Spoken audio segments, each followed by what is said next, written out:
These days, we all know that time is money. People don't want to waste a moment of their lives travelling when they could be working, or, let's face it, relaxing on holiday. So, with this in mind, why is the London-based company Seymour Powell working on a new form of transport which will go from London to New York in 37 hours, when we can already get there in 7? With me here in the studio is Mark Baker.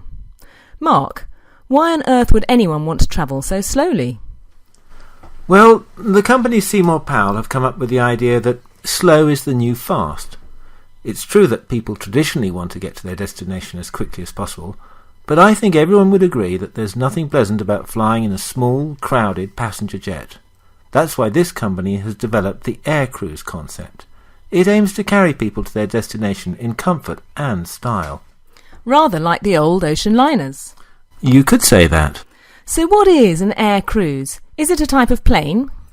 No, it's not. It is proposed that the Aircruise will be a huge kite-shaped airship. It will fly at 12,000 feet, but it would be able to fly at just a few hundred feet above the ground if there was something interesting to see. It sounds like a sort of luxurious hot air balloon. Well, the plan is that it will be powered not by hot air, but another type of air, hydrogen. Hydrogen is capable of lifting weights of 1.2 kilos per cubic metre, and you can also use hydrogen fuel to provide onboard power and drinking water. With hydrogen as the fuel, you'd be able to reach speeds of around 90 miles per hour. It would be pollution-free, and what's more, it would be completely silent. It reminds me of those airships they had back in the 1930s. Zeppelins. That's right. Weren't they very dangerous? They were rather, especially with the famous Hindenburg disaster in May 1937, which killed 35 of the 97 people on board.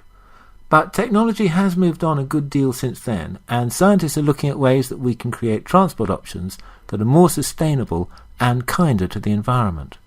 So you mentioned that this Aircruise was going to be a luxurious form of transport. Why is that? What sort of luxuries can a passenger expect? Well, first of all, it won't be full of people. One Aircruise ship will carry just 100 people. There'll also be plenty of staff to attend to your every need. They're estimating that there'll be one crew member for every 5 people. Thirdly, you won't be pinned in your seat for the entire journey. You'll be able to walk around. There's to be a bar, private apartments, and even a glass floor so that you can see the view beneath your feet. Gosh, I don't know if I fancy that. No, me neither.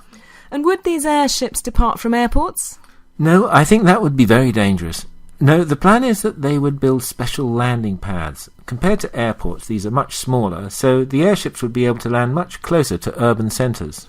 So this Aircruise idea, is it just an idea, or is it actually going into production? Well, that's hard to say at this stage, but the company is certainly gaining a lot of attention. One of the major Korean electrical goods companies is showing a lot of interest and providing some funding, so there is some talk that this dream could be realised in as little as 5 years' time. So in the future, we'll all be gliding slowly to our holiday destinations while drinking beers at the bar, then? You will if you can afford it. I don't expect that these new airships will be cheap. Well, thank you very much, Mark Baker.